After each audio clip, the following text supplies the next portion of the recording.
Roger Helmer from the Europe of Freedom and Democracy. You have the floor.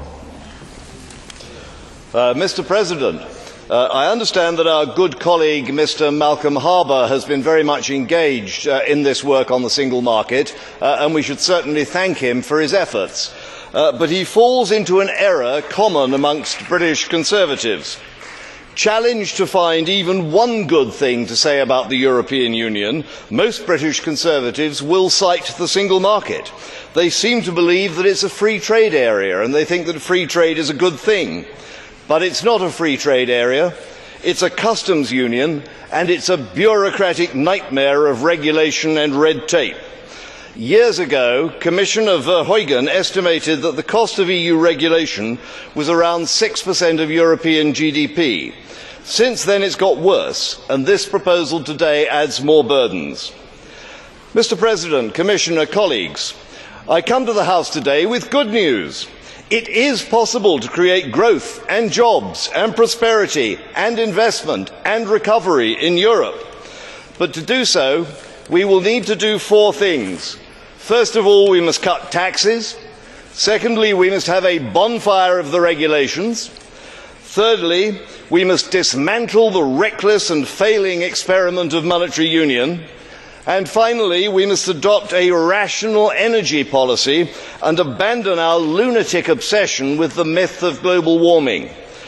I fear that we will do none of these things, and we will condemn Europe to a third world future of decline, poverty and unemployment. Mr. Helmer, will you accept 2 blue cards? Okay. Please, Mr. Harbour, first speaker.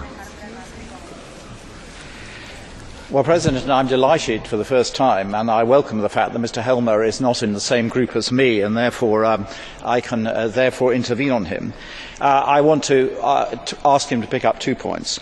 First of all, will he confirm that the antique data he uses attributed to Mr. Verheugen was actually the total burden of all regulation on European industry, not just Europe, but the whole of the national member states' legislation?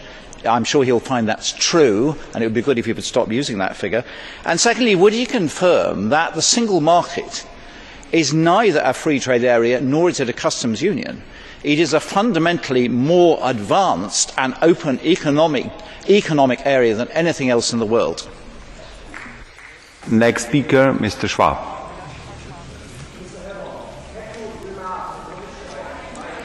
Mike.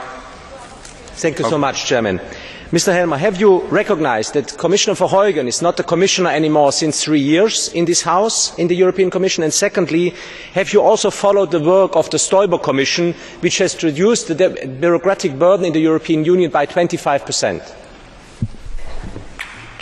You have a floor. For Mr. Helmer, please. Well, I thank my colleagues for these interesting questions. In the case of ex-commissioner, and I accept, sir, that he is no longer a commissioner, but frequently in the European institutions people retain the title of president or commissioner after they have finished exercising that duty.